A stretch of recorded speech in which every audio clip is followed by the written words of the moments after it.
Robert Moses was the undisputed master builder of New York.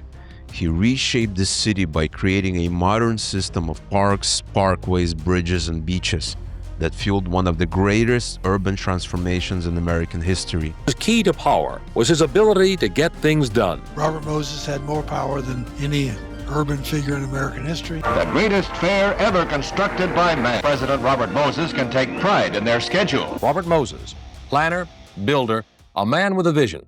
But Moses' empire was built on a system that concentrated power in unelected hands. By the late 1950s and early 1960s, the pressure had begun to close around him. Accusations of unchecked authority, community displacement, and heavy-handed planning began to swirl as critics, activists, and journalists focused in on the operations of his vast network of public authorities. Robert Moses was a wheeler-dealer who was loved and hated for the power he wielded. Moses' critics blame him for many of the problems of urban decline that plague us today. Headed 14 different state and city agencies at the same time. He never held elected office.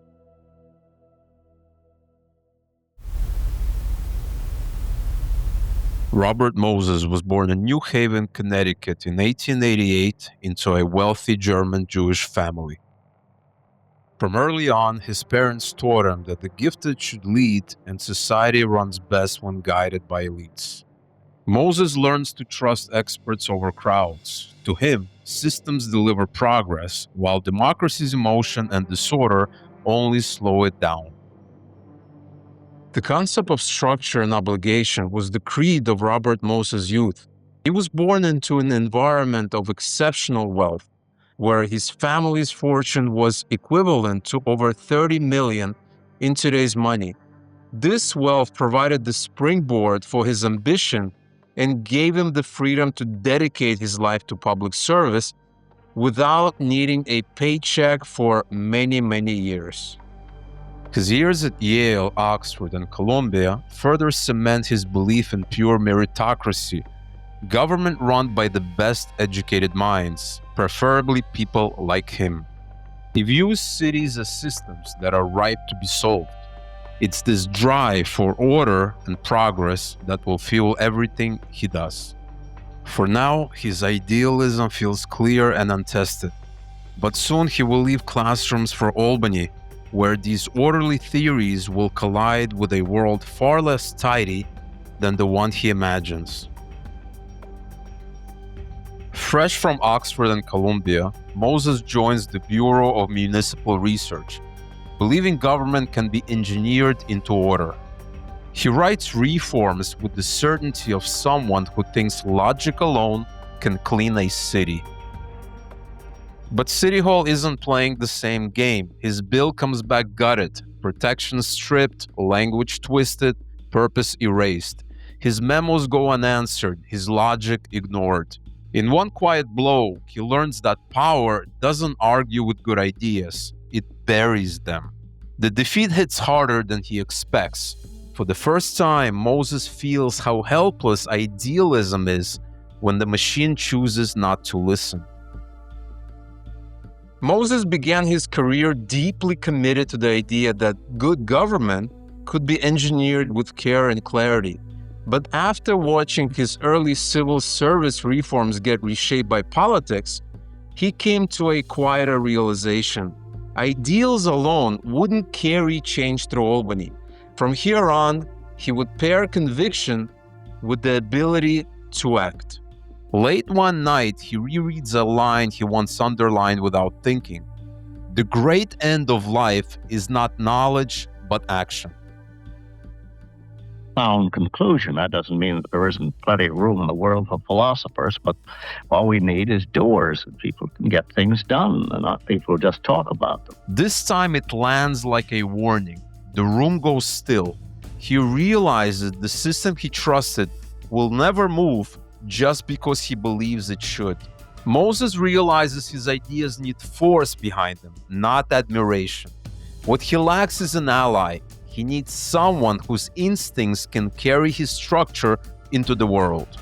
And soon that ally will appear, a leader with reach and instinct Moses lacks. Their partnership will turn theory into momentum and open the door to everything he's about to build. His name is Al Smith.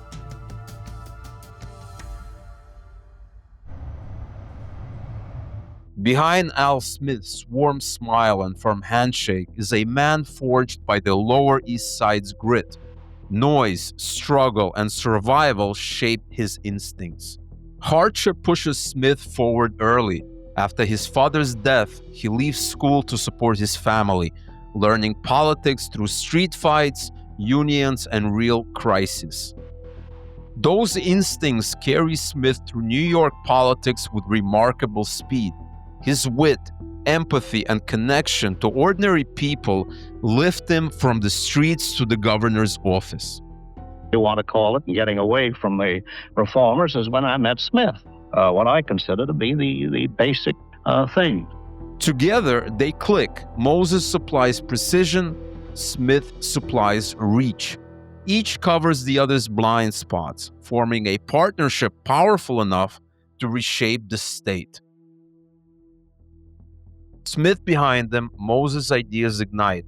Reforms accelerate, parks, protections, real change. Moses realized that vision meant nothing without raw power.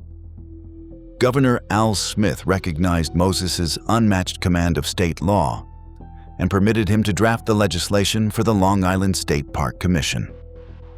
This strategic move established absolute control through legal structure, not persuasion, transforming the frustrated idealist into the untouchable architect of modern New York. And Moses finally sees the truth. Alone, he could design systems. With Smith, he can move a state. Their partnership turns vision into power. Then comes the breakthrough. Smith puts Moses in charge of the Long Island State Park Commission. Suddenly, he has authority, autonomy, and land. It's a role where ideas finally become infrastructure. The connection between Robert Moses and Al Smith was instantaneous precisely because they were such profound opposites. Al Smith was the popular, cigar-chomping product of New York City's immigrant slums, born under the Brooklyn Bridge. Robert Moses was the Yale and Oxford PhD, the product of the educated elite. The idealist has found his platform. Power is no longer theoretical. It's real, waiting to be used. What Moses chooses to build next won't just reflect his beliefs. It will redefine New York.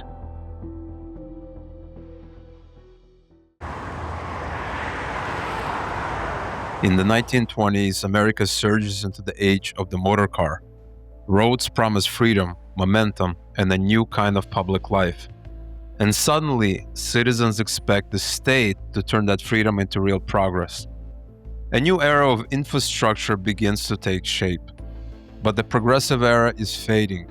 Across the country, reform commissions stall, idealists are outmaneuvered, and politics drifts back towards habit. A vacuum opens, waiting not for another dreamer, but for someone far more forceful to step in. At 36, Moses shifts from memos to statutes. The former idealist now writes laws, not pleas, learning that authority is built through legal architecture. Each draft brings him closer to the machinery he's been waiting to control. Governor Al Smith sees it too. Moses' relentlessness matches his own. Smith wants parks for the people. Moses wants the power to build them. Together, their ambitions begin to align, forming the beginnings of a formidable partnership. But Tammany Hall balks. The idea of an unelected commission controlling state land offends legislators who guard their power fiercely. Their rejection isn't just political friction, it's the first real sign of the war soon to come. In Albany's marble corridors, debate turns into delay. Everyone talks, but no one has the power to act. Moses sees past the stalemate. He stops trying to persuade and starts designing a system where permission is irrelevant. Moses instinctively sees that power flows through structure, not persuasion. A system built correctly can outlast arguments, opposition, even elections. It's an insight that will shape everything he builds from this point forward. The Long Island State Park Commission emerges, long-term appointees, overlapping terms, and at the center, a single executive secretary, Robert Moses. It looks like oversight, but in reality, it's a machine built around one man. When Smith signs the bill, Moses realizes he's acquired more than a title. He's built a self-sustaining mechanism, a legal engine that can operate outside ordinary politics, insulated from the chaos that stops everyone else. Moses realized that lasting influence came not from winning elections, but from crafting laws. By designing the Long Island State Park Commission structure himself, he created the foundational blueprint for a fourth branch of government, the public authority, that granted him unchecked, unelected power, insulated from democracy. Armed with this new authority, he turns toward the coast. His blueprints reveal something bold: beaches, parkways, and a reshaped Long Island no one has imagined. For the first time, he can build without asking. And the timing couldn't be better. America is shifting from a nation of walkers to a nation of drivers. And the next era will be shaped by motion itself. Moses is ready, and now he has the power to seize it.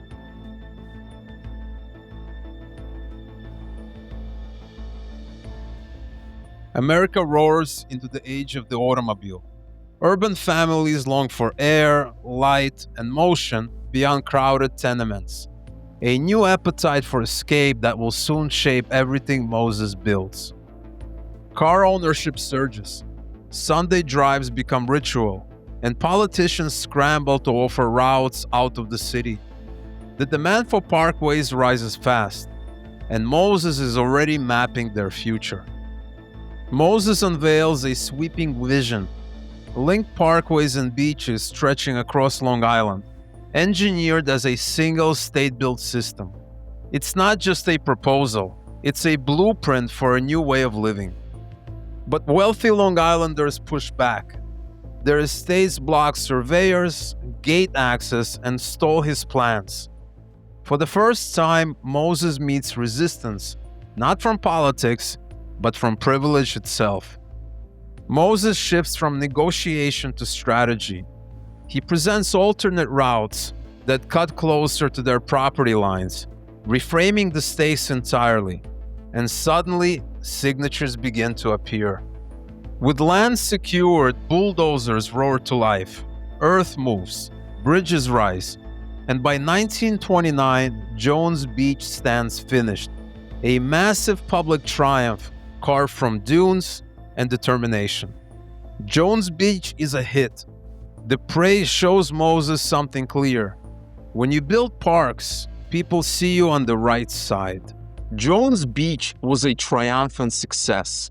The public hailed it as the finest public beach in the world, and the press cheered Moses as the Hercules of the parks. For Moses, this adulation was the revelation he desperately needed. He learned a powerful truth he would later recite: as long as you're fighting for parks, you're on the side of the angels. You can't lose. And that success gives him confidence. For the first time, he feels the distance between vision and action closing, and the work ahead seems more attainable than ever.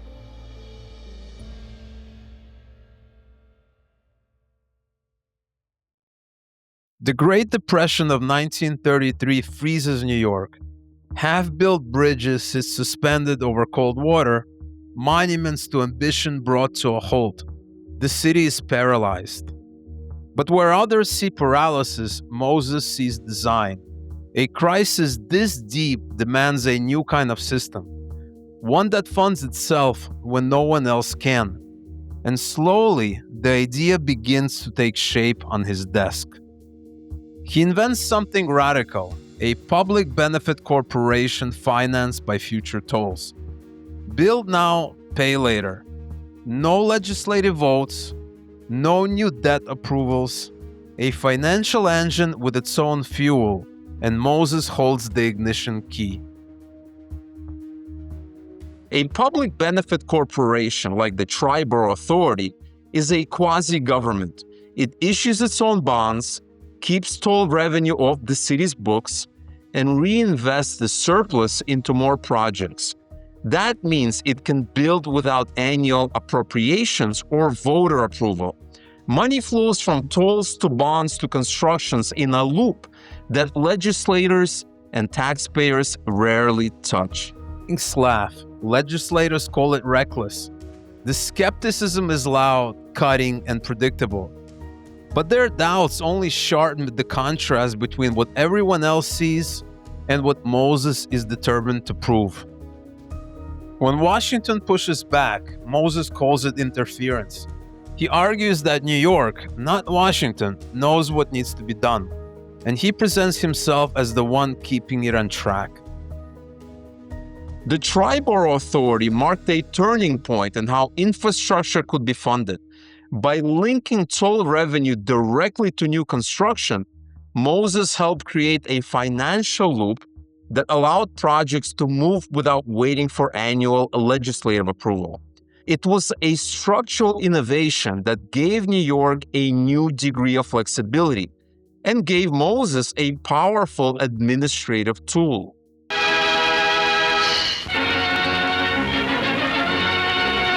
The Triborough Bridge arises from the river. Each coin dropped at its toll booth flows back into the system Moses created. What begins as a crossing becomes something else entirely, a money engine built in his image. Triborough doesn't just connect boroughs, it connects revenue to autonomy. Moses sees the loop clearly. Tolls fund projects, projects expand his reach, and that reach attracts more tolls. Power, once started, circulates endlessly. Nobody had seen the potential of taking a public authority and using it as a vehicle to, number one, stay in power forever, and to fully realize what a public authority could do. Today, there's so many public authorities, but in its modern form, Robert Moses invented it. Now untouchable, Moses wants something more. The validation of being chosen by voters, not just appointed above them. But the desire reveals a truth he won't yet admit. Authority alone no longer satisfies him. By 1934, newspapers praised New York's recovery. Bridges, parks, and pools celebrated as signs of a new era. Moses' name appears in headline after headline. But Moses wants more. For the first time, he decides not just to build the city, but to try to lead it. As a nonpartisan reformer, he keeps his appointed posts and campaigns on efficiency, promising a government run with discipline of a bridge commission. But charisma doesn't draft as easily as legislation. Voters struggle to connect with his severe administrative style, a tone better suited to policy rooms than to campaign stages. Election night brings a historic defeat. The margin is staggering, and the applause that once followed his projects fades almost overnight. He runs for governor of New York State, and people don't like him. And he loses by what I think is still the largest majority anyone ever lost by a state election in New York. He thinks he's going to be mayor of New York. He's not going to be mayor of New York. He realizes he has to get power to build these great public works, these huge public works. Somewhere. He takes a yellow legal pad and goes into a little room next to his office and sits there by himself and drafts legislation which basically create public authorities in the modern form. In that humiliation, Moses finally sees what he had never allowed himself to admit. The crowd will never choose a man like him, and ideas don't win elections, deals do. it was a disastrous loss. So he figured the way to achieve power, to seize power, would be to create these commissions and authorities and kind of as a super bureaucrat be able to wield power. Mose vows never again to chase the crowd. From now on, he will build without votes, without waiting, and without asking. I got in the car and drove home to Long Island thinking everything I'd been writing was baloney.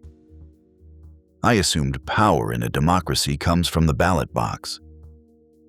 But here was someone never elected to anything, with enough power to turn the whole state around. And I had no idea how it happened. He finds the man's an equal rival, and that rival is already watching from the White House. By the late 1930s, New York's skyline reflects Moses' reach. Bridges, parkways, pools, and parks spanning the map. No mayor or governor oversees more construction. He unveils the Brooklyn Battery Bridge, a monumental crossing at Manhattan's southern tip that he calls the finest architecture made by man. The plan is simple in design, bold in implication. A massive bridge linking Brooklyn and Manhattan, financed entirely by the toll loop of his own authority, requiring no new budget votes and no legislative approval. Meanwhile, in Washington, another force is rising. Franklin Delano Roosevelt is reshaping national power around the New Deal and a broader sense of public purpose.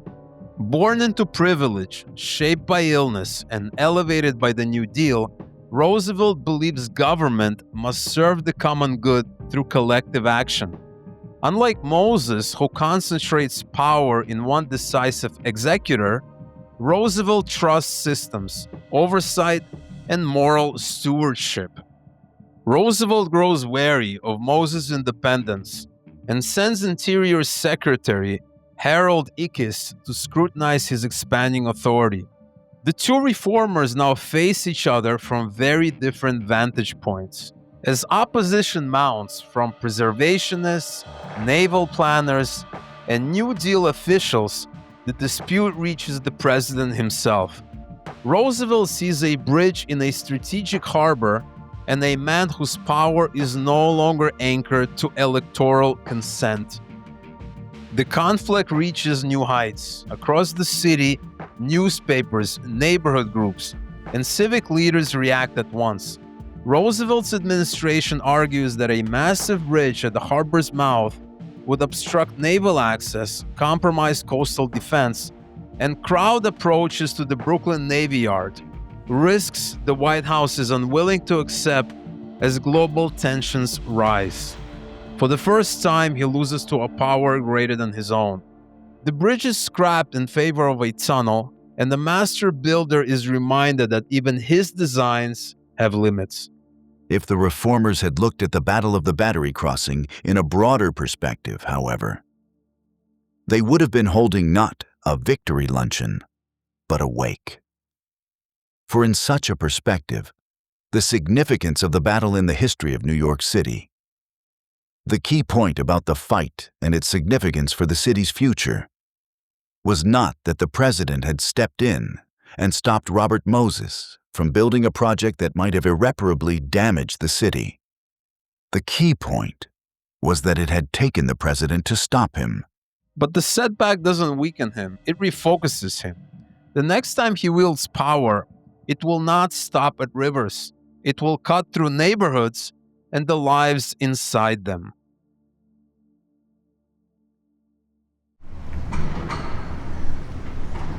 "1940s, war abroad, prosperity at home. New York hums with construction, each borough stamped with Moses' hands. He now holds 12 overlapping titles: Parks Commissioner, TBTA Chairman, Slum Clearance Chief, and more. Every major corridor of public works runs through his desk. Each new bridge funds the next. Each authority refinances its own debt. His network of agencies becomes a government inside government." I remember looking at his schedules and realizing highways weren't built because of traffic formulas. They got built because Moses wanted them. That was the moment I knew my previous thinking about planning was wrong. The city adores him. Families picnic at Jones Beach, swim in WPA pools, and drive on parkways that gleam like rivers of progress. But behind the applause, clearance maps begin to shift. Entire blocks are penciled in for future projects as planning accelerates faster than local debate can keep up. From his desk on Randall's Island, Moses draws new lines through the Bronx and Manhattan. The next war will not be overseas. It will be fought in the heart of the city. What comes next will not test his vision, but the people who must live inside it. The natural instinct for knowing how to put machines together and make them run. Post-war New York shows its strain. The war has ended, but aging neighborhoods across the city crack under decades of neglect and wait for attention that never arrives. The signs of decline spread quickly. Buildings sag, services falter, and entire blocks sit worn down by years of disrepair while the rest of the country surges ahead. Mayor Dwyer wants movement. A former beat cop turned reformer, he believes the city owes its residents a clear path toward renewal and needs a builder who can deliver visible results. Washington sees the issue differently. Senator Robert Taft believes federal support can restore dignity in places the market abandoned, making housing assistance a national responsibility. Title I becomes the vehicle. Taft's Housing Act funds the clearance of deteriorated neighborhoods, giving cities the means to rebuild with safer homes, modern services, and brighter public spaces. Title I carries implications beyond funding. It gives cities a rare chance to address decades of decline and rebuild on a scale local agencies could never manage alone. For New York, the promise feels transformational. It offers the possibility of repairing neglected communities if someone knows how to move the machinery fast enough to use it. O'Dwyer acts quickly. He appoints Robert Moses to lead the Slum Clearance Committee, placing Title I's flow of federal support directly under Moses' administrative reach. Moses grasps the opportunity immediately. To him, Title I is not just funding. It is a lever that lets him redesign neighborhoods entirely and guide the city toward the ordered future he imagines. The structure reveals itself quickly. He sees how federal resources and local authority can align under one hand when the system moves without delay. With everything aligned, momentum forms. Federal aid, municipal authority, and administrative control gives Moses the leverage he needs to begin, and the Bronx becomes his first target for transformation. Anyone who's been driving around our state this summer doesn't need to be told that some of our roads aren't in very good condition.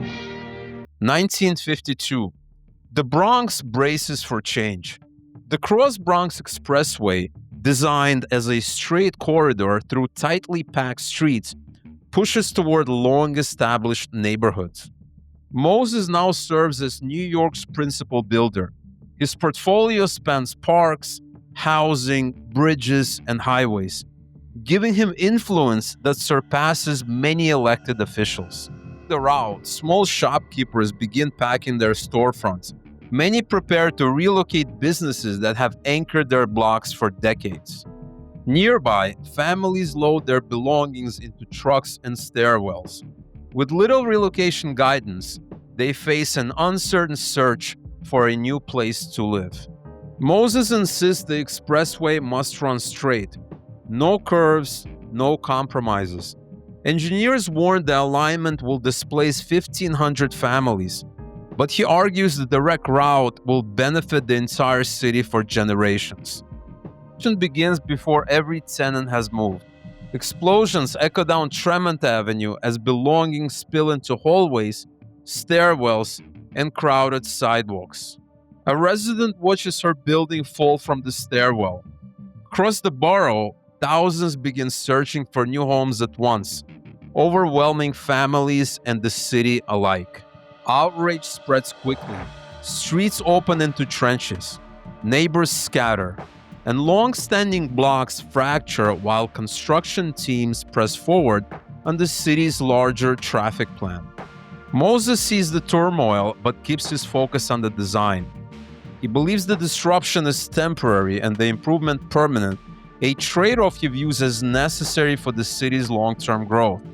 That belief guides his pace. To him, slowing down for local hardship risks losing momentum on a project meant to serve millions. Purposes, too many people to move, too many houses to demolish, too much opposition. Other things can wait, but the longer you wait, the more expensive these things become. The Cross Bronx opens as both achievement and scar, transforming the borough's landscape and daily life in lasting ways. And Moses, certain the formula works, is already looking toward the next part of the city he intends to reshape. Mid-1950s New York moves with accelerating confidence. Skyscrapers rise, orchestras rehearse, and cranes sweep across the skyline as the city pushes into a new cultural era. John D. Rockefeller III brings a vision shaped by philanthropy.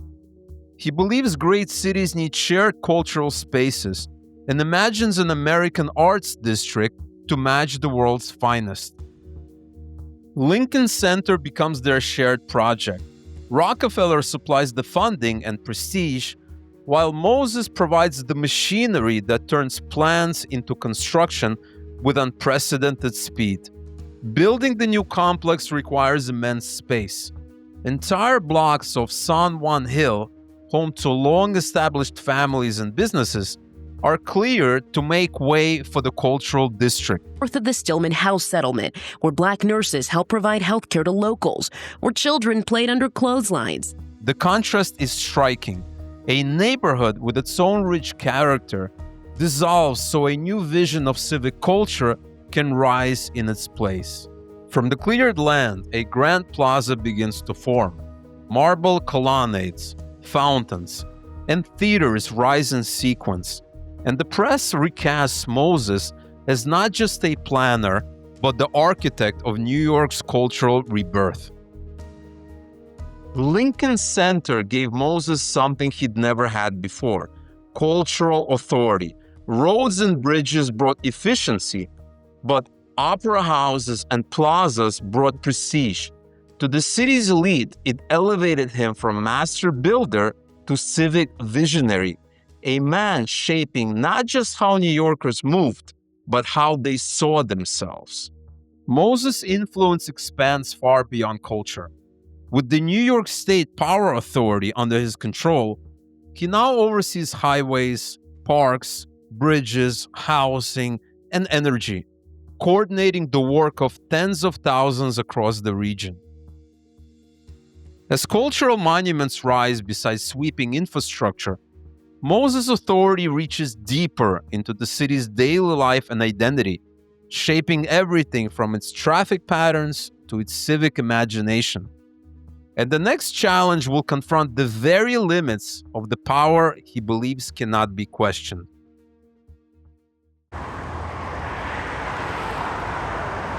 Manhattan is choking on cars. Downtown traffic grinds into daily gridlock as delivery trucks stall, taxis idle for blocks, and crosstown streets slow to a crawl. To Moses, the solution feels obvious. A direct road through Washington Square Park will relieve pressure, speed commerce, and reinforce his role as the city's indispensable problem solver. But early resistance begins to stir. Local residents whisper about noise, safety, and losing the park's daily life, quietly forming the first threads of opposition. At a neighborhood meeting, tampers simmer. Most expect the opposition to collapse under pressure, yet a subtle tension fills the room. waiting for someone to say what no one has dared to say before. And then the room changes. A single voice rises, calm, steady, unafraid. One woman will change him directly. Her name is Jane Jacobs. Jane Jacobs enters quietly. A writer, a mother, and a village resident, she studies the city not from offices, but from the rhythm of its streets. Jacobs believes the cities thrive from the bottom up, through casual encounters, children on stoops, crowded sidewalks, and the self-organizing safety of neighbors watching from windows. To her, Washington Square Park isn't empty space. It is a living room for the entire neighborhood. Moses sees only inefficiency. A map drawn from high above suggests an elegant line, a quick fix to a growing traffic problem. Jacobs sees a wound, a cut through the daily life she believes holds the neighborhood together. Her conviction crystallizes.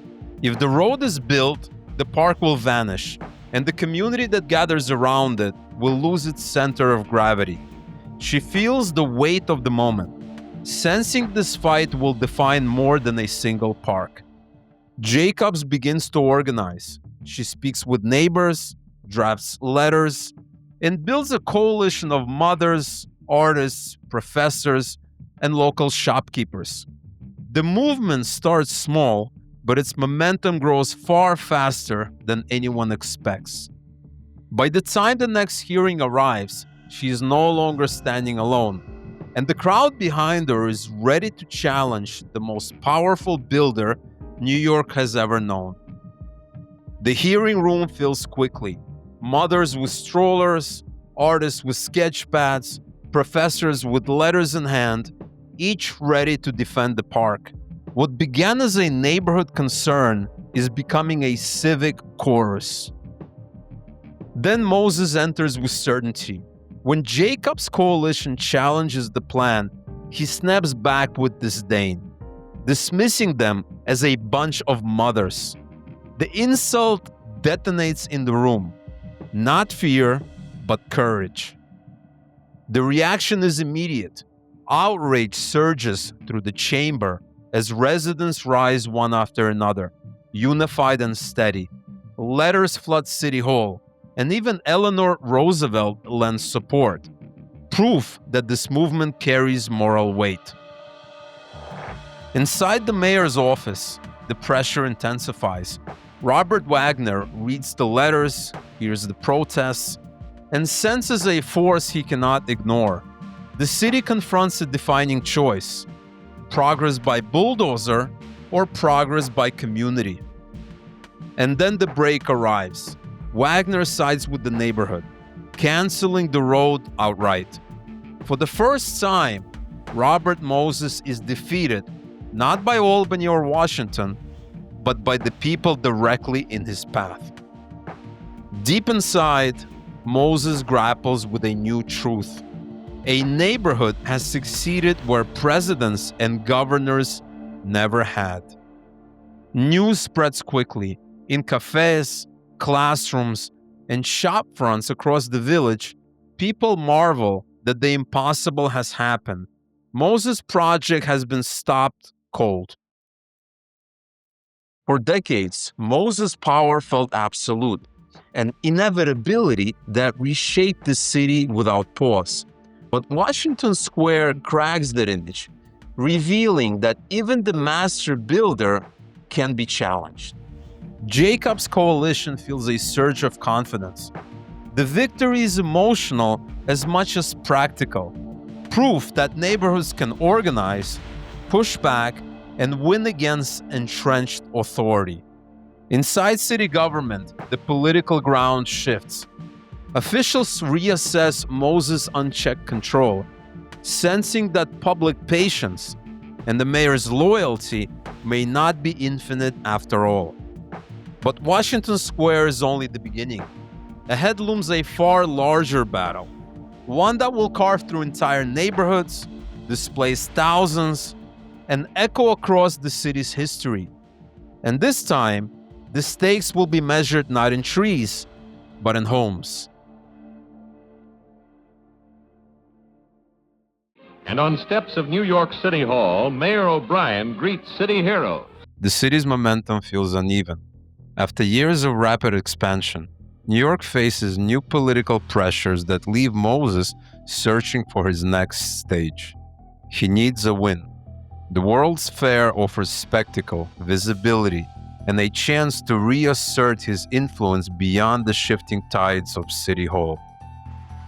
So he resigns key positions to take the fair's presidency, betting that a temporary stage can restore permanent authority. The fair becomes his new blueprint. He studies scale models and sweeping designs, imagining a project that can reset his public image in an instant. The more he looks, the clearer his ambition becomes. Reinvention, he believes, is not a detour, it is survival.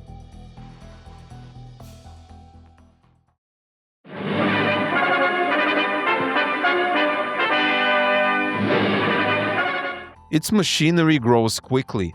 Construction schedules tighten, budgets strain, and early crises emerge as the fair's scope begins testing the limits of both time and money.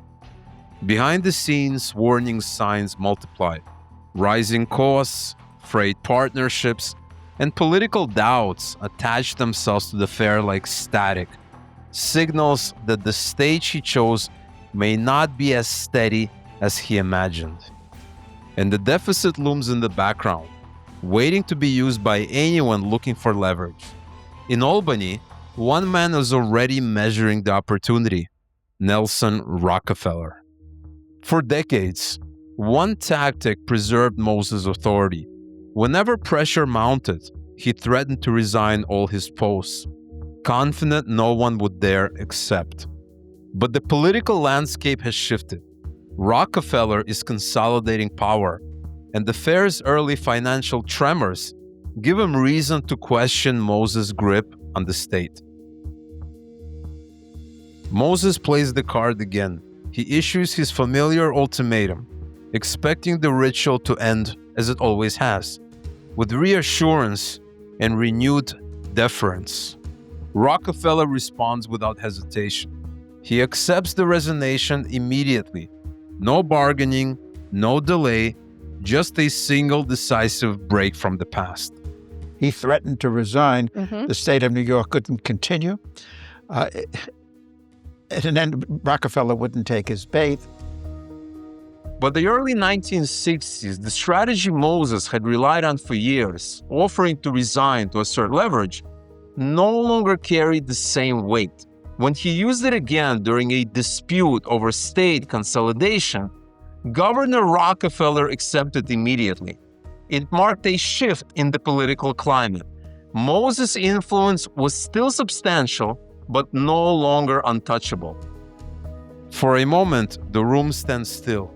The ritual that once protected him has become the mechanism of his own undoing, and the power he assumed unshakable slips out of reach. Moses grasps the truth he never prepared for. The world is moving on without him. His interlocking titles fall away. Authority built over decades evaporates in minutes, leaving him without the state machinery that once amplified his reach. Only one fortress remains: the Triborough Bridge and Tunnel Authority. Its toll revenue, contracts, and autonomy still answer to him and to no election. The balance has shifted. The fair's unfolding troubles will soon give Rockefeller the leverage he needs to strike again, and the strongest fortress may not stand for long.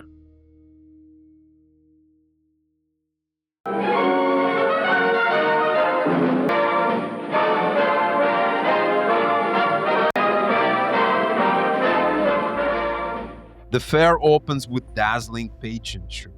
Crowds stream past pavilions and fountains, unaware of the financial strain growing beneath the celebration. Behind the scenes, the numbers begin to slip.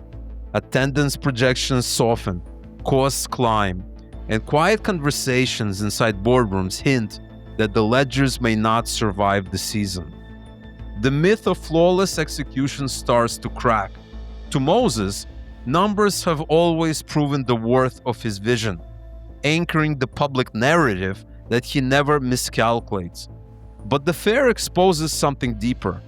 Even the strongest reputations can falter when the math stops working.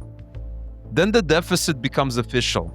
Auditors uncover a widening gap, a shortfall large enough to erase the fair's promise of fiscal brilliance. For Moses, the revelation is a blow. Headlines that once celebrated his mastery now question his judgment, and the tone of the coverage shifts overnight. He rejects the criticism publicly. Moses insists the fair should be judged by its ambition, not its arithmetic, framing the deficit as a temporary shadow over a long-term civic achievement. But the damage is done, and the deficit becomes political ammunition. In City Hall, a new adversary is preparing to use it. John Lindsay, who sees the scandal as the opening he's been waiting for. A new mayor enters City Hall with confidence. John Lindsay brings youth, polish, and the promise of a more transparent government to a city tired of old political battles. He targets the tri-borough surplus immediately. Lindsay sees its untouched funds as the key to modernizing transit and reshaping how power flows through the city. Lindsay is confronting more than a budget line. He represents a rising generation that favors negotiation, visibility, and public accountability over backroom authority. Moses stands as the embodiment of the opposite tradition. Their collision marks not just a policy dispute, but a transfer of power between eras. Moses sees the proposal as an attack. To him, the attempt to manage the TBTA is not reform. It is an assault on the last institution that still answers to his command. The hearings erupt quickly. Allies line up behind Moses, invoking decades of infrastructure success, while Lindsay presses forward, determined to break the builder's old playbook. The merger collapses in Albany. Lindsay is forced back, humiliated publicly, while Moses claims what appears to be one more victory in a long line of political wins. But the city has changed. Lindsay's defeat reveals something deeper. Moses may still win battles, but the political world that once empowered him is slipping away fast. The Lower Manhattan Expressway becomes Moses' new focus. He sees it as the final link in a citywide network, one last chance to restore momentum as political pressures gather around him. The plan is bold and brutal, a 10-lane trench cutting from river to river, clearing blocks of small factories, shops, and long-time homes. When community voices rose against the road proposals in Lower Manhattan, Jane Jacobs emerged as a defining figure. Her approach centered on lived experiences and neighborhood vitality, a direct contrast to the large-scale planning Moses favored. Their clash represented a broader shift in how cities were beginning to think about growth, community, and the value of local perspectives. Jacobs returns to the center of the fight. Having tasted victory at Washington Square, she recognizes the stakes immediately and knows this battle will dwarf the last. Neighborhoods awaken quickly. Shopkeepers, residents, and community groups gather signatures, hold meetings, and prepare for a confrontation unlike anything the district has seen. Moses dismisses the opposition as obstructionist. To him, the road represents progress, and anyone resisting it stands in the way of the city's future. Momentum shifts. More residents join Jacobs' coalition, voices rise in the streets, and the once unthinkable idea of stopping a Moses project begins to feel possible. Inside City Hall, the tension builds. Officials who once feared challenging Moses now weigh the mounting pressure from the neighborhoods he plans to cut through. Then comes the fracture. The city cancels LOMEX outright, halting decades of planning and ending the expressway before a single trench is dug. Feed hits Moses with unexpected force.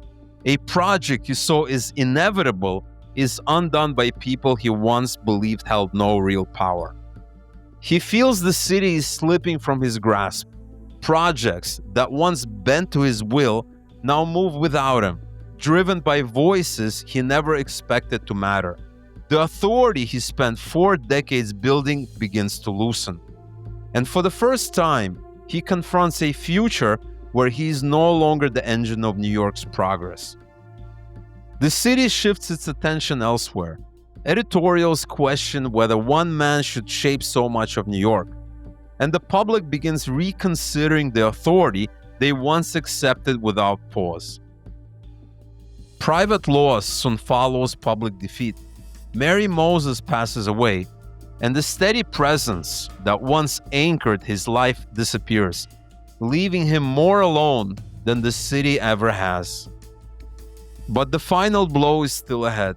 With LOMEX dead and his family shaken, Moses clings to the last institution he still controls, the Tri-Borough Authority.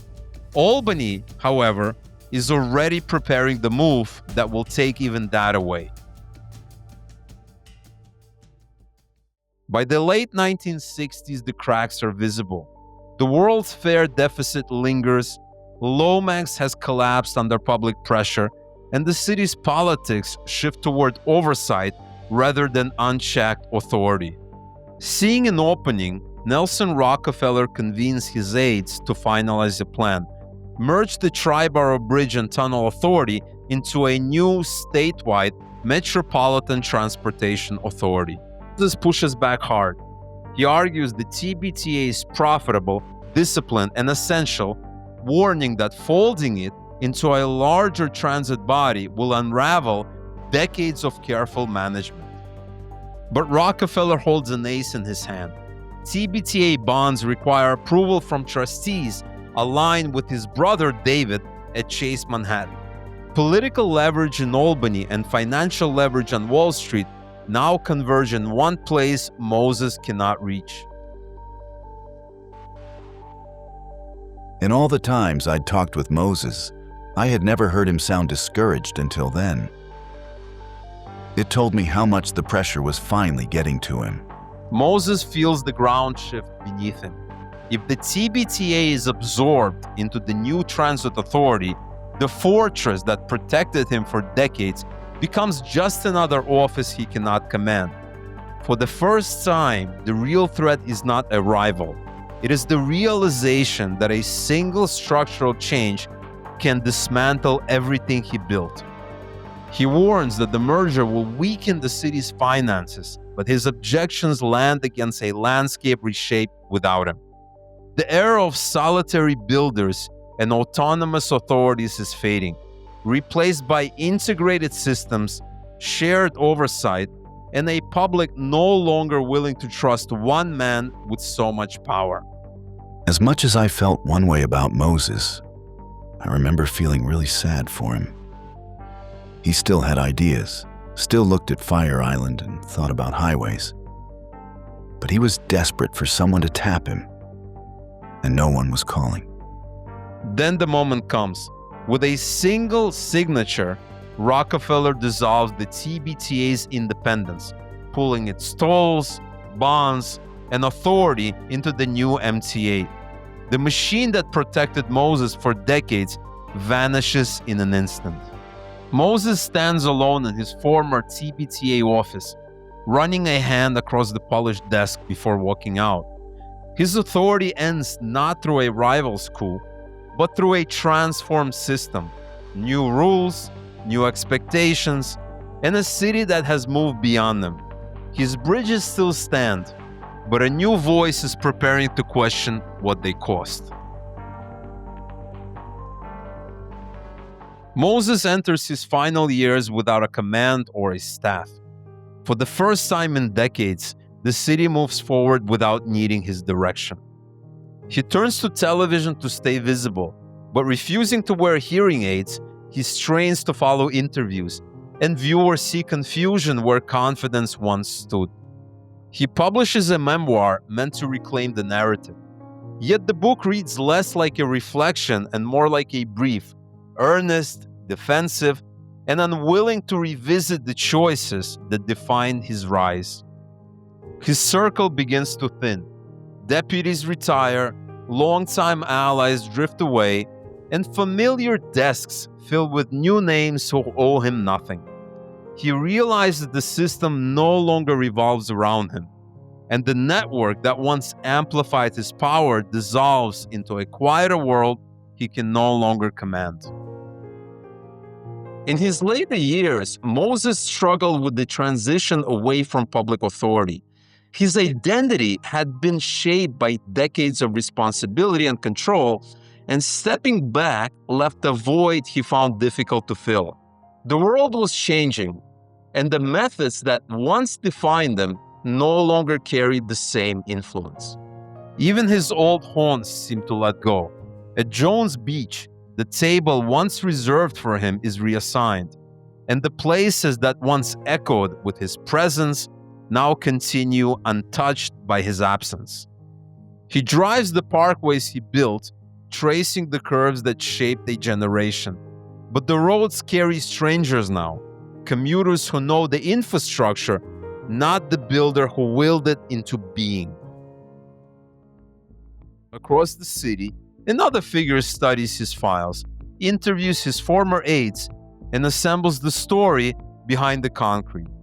A new narrative is forming, one Moses can no longer influence. Robert Caro begins with a question no one has answered. Where does power actually come from in a modern city? His goal is not a biography, it is an investigation into the machinery that shaped New York for half a century. I'm focused on power, how someone unelected can wield more authority than elected officials. That's the thread I pull through this story. The work consumes 7 years. Caro conducts more than 500 interviews, examines sealed files, drives Moses parkways, reads every bond record and authority charter, and pieces together a system of influence invisible to most New Yorkers. In 1974, the book appears, The Power Broker. 1,200 pages, immense and unignorable. Moses denounces it immediately, calling it distorted, poisonous, and wrong. But for the first time in his career, he has no mechanism left to stop a narrative he disagrees with. None of them, as far as I know, held power for 44 years. None of them shaped an entire great metropolitan area to the extent that Moses shaped New York City. Nobody did anything comparable to that. The reaction is immediate and seismic. Critics hail it as a masterpiece. Politicians reassess decades of planning. And students clutch its thick spine on college campuses. The country sees Moses, builder, strategist, and autocrat, through an entirely new lens. For the first time, Moses confronts a story he cannot revise, negotiate, or bulldoze, a judgment sealed in print. Moses tried unsuccessfully to block publication of The Power Broker, a critical biography of him. Debate surges. Was Moses a visionary who gave New York its modern form, or a destroyer who erased neighborhoods in the name of progress? Historians, planners, and citizens still wrestle with the paradox. No one built more, and no one cost more. In the years after his departure from public office, Moses often wondered why the public didn't express more gratitude for the structures he built. But as historians have noted, the question that lingers is broader. How should a city measure the legacy of a builder? The roads and bridges that endure, or the lives shaped along the way? Robert Moses, one of the most controversial and powerful public figures in New York history, died of heart failure at 12:40 this morning. He was 92. In 1981, Robert Moses dies at 92. The bridges still rise above the rivers. The parkways still wind through the city. But the story that defines him sits on a million shelves. Concrete shaped New York. Caro shaped how we remember it.